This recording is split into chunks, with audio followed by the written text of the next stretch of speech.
Εδώ είμαστε λοιπόν, επιστρέψαμε αφού ακούσαμε την Άλκη στην Πρωτοψάλτη να μας λέει πόσο σημαντικό πράγμα είναι η σωτηρία της ψυχής.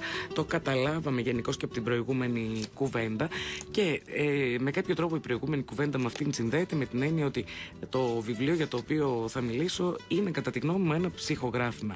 Λοιπόν, πώς ξεκίνησε η ιστορία? Πρόσφατα μια πολύ καλή μου φίλη, η Γογό Ατζολετάκη, μου σύστησε να διαβάσω ένα βιβλίο με τον τίτλο Επιματέο. Είναι καλό, μου είπε, δες το.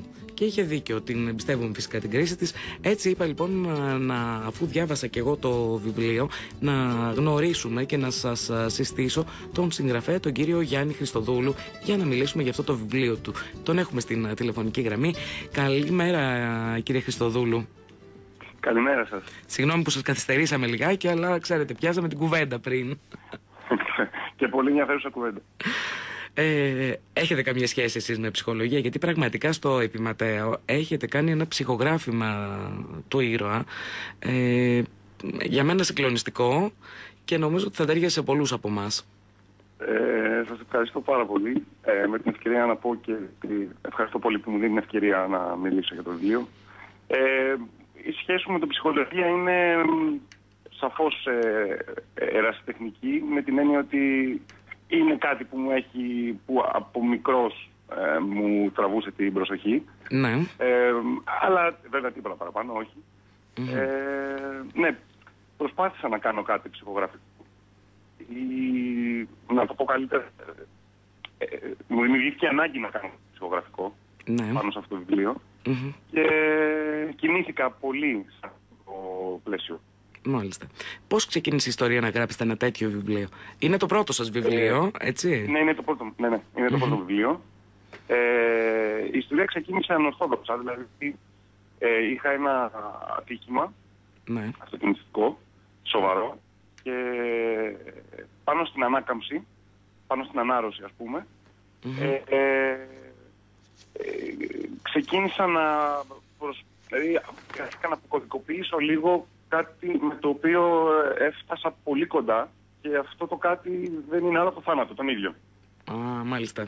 Ναι, ναι. Υπήρχε αιτία λοιπόν. Επομένως σαφώς υπήρχε μια λογική αυτοψυχογραφήματος, ή τέλος πάντων μιας προσπάθειας γι' αυτό. Μάλιστα. Είναι το ψυχογράφημα σε κάποιες στιγμές έτσι τρομάζει με το πόσο αληθινό είναι. Δηλαδή, να πούμε ότι ο ήρωάς σας κάνει αυτό το ψυχογράφημα καθώς πλησιάζει προς το θάνατο, έτσι. Και είναι τόσο ειλικρινές που πραγματικά εμένα με συγκλώνησε. Ναι, λένε ότι η τέχνη στο σύνολό της είναι αυτοβιογραφική, με την έννοια, σε κάποιο επίπεδο. Με την έννοια ότι κανείς δεν γράφει για τα αδιέξοδα ή για τους προβληματισμούς ενός άλλου. Έτσι, γράφει για τα δικά του. Σωστό. Επομένως, σε αυτό το πλαίσιο, ναι, δηλαδή αυτή η ειλικρίνεια που λέτε, που παρατηρήσατε, προκύπτει από το γεγονός ότι δεν θα μπορούσα παρά να είμαι ειλικρινής, γιατί και εγώ με τα δικά μου αδιέξοδα και τα δικά μου προβλήματα ή τους δικούς μου προβληματισμούς προσπάθησα να παίξω ή να τους διασκεδάσω, ας πούμε, και να τους βάλω απέναντί μου, δηλαδή στο χαρτί. Φοβερή αυτογνωσία δείχνει αυτό. Και ειδικά επειδή το έχετε βιώσει και φτάσατε και πολύ κοντά, όπως μας λέτε, στον θάνατο. Η ιδέα του να γράφετε σας μάγεψε αυτή τη στιγμή? Δηλαδή μετά την έκδοση του πρώτου βιβλίου γλυκαθήκατε, θέλετε να γράψετε κι άλλο? Πρέπει να ομολογήσω πως ναι.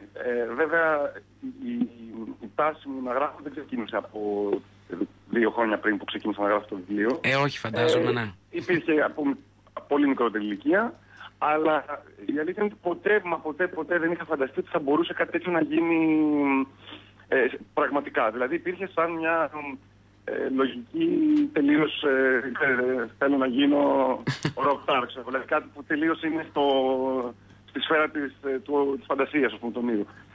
Και δεν είχα κάνει και ποτέ τίποτα γι' αυτό. Δηλαδή. Θέλω να πω ότι αυτό ξεκίνησε πολύ αφόρμητα και κάπως ανεξάρτητα με την γενικότερη μου τάση να γράφω.